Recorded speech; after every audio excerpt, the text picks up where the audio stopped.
रोशनी जी Ireland से। राधे राधे महाराज जी। महाराज जी, मेरा प्रश्न है कि भगवान को प्रसन्न कैसे करें ताकि वो हमारी मनोकामना पूरी करें। आपने बताया था कि तप करना चाहिए, तो कैसे तप किया जाए, कोई व्रत किया जाए कि हमारा मनोकामना पूरी? पहली बात तो एकादशी व्रत शुरू करो, फिर जैसे भगवान शिव की उपासना तो सोमवार व्रत शुरू करो, भगवान शंकर का अभिषेक करो, नाम जप करो, कुछ पाठ करो और वो भगवान को प्रदान करो, फिर भगवान से प्रार्थना करो। एक तो ये डिपार्टमेंट हो गया, और एक हो गया कि लाडले प्रभु मैं आपकी लाडली हूं, मैं जैसी हूं आपकी हूं, मेरे से कुछ नहीं बनेगा, आप अपने हिसाब से मेरी आवश्यकताओं की पूर्ति कर दें, मेरे हिसाब से नहीं, मेरे हिसाब से नहीं, मेरा हिसाब तो बहुत छोटा है, नाथ आप अपने हिसाब से कीजिए, जो ही प्यारो करे सो ही मोहि भावे।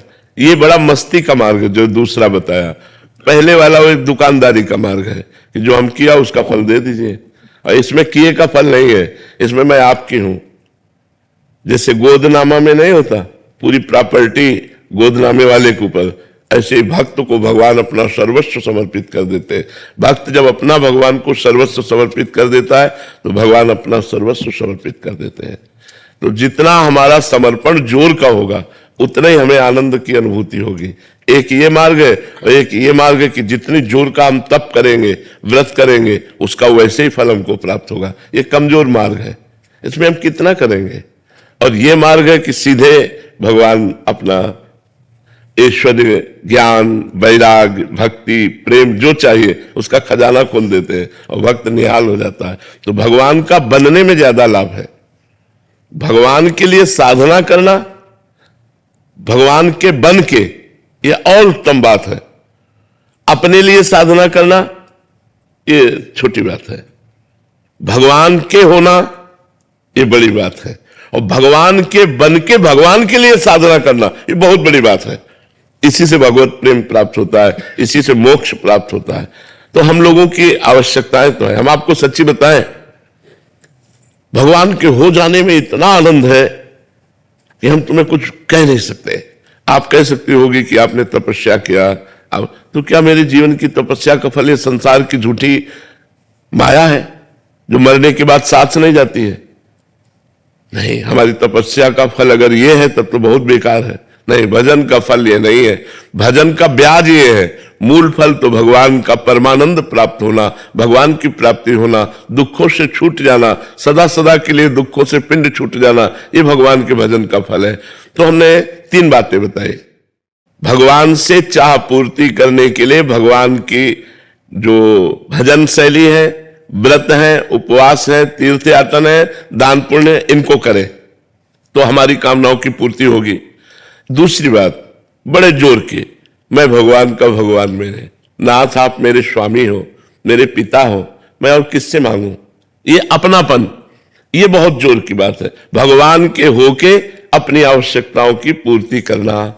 तीसरी बात, भगवान के लिए, भगवान के होके भजन करना, ये बहुत जोर की बात हो गई। अब हमें चिंता नहीं आगे क्या होना है, आप खुद देखिए आपको आगे क्या करना है। वो बड़ी मस्ती की बात होती, बड़ी मस्ती की बात हो।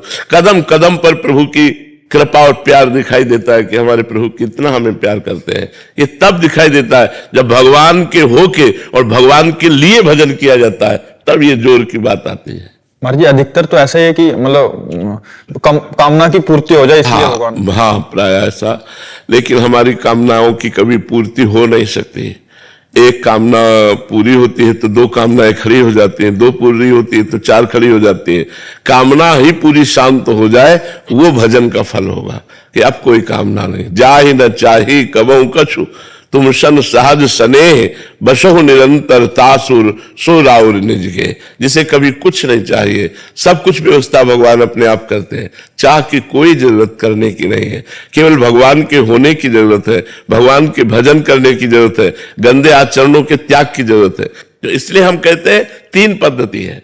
एक तो है करके भगवान से लेना, एक है होके भगवान से लेना, और एक है लेने की इच्छा ही ना रखना, केवल भगवान के हो जाना। तो सब अपने आप हो जाता है, सब अपने आप व्यवस्था हो जाती है। इसलिए हम कहते हैं भगवान के हो जाओ, भगवान के हो करके फिर देखो कैसा आनंद जीवन में है।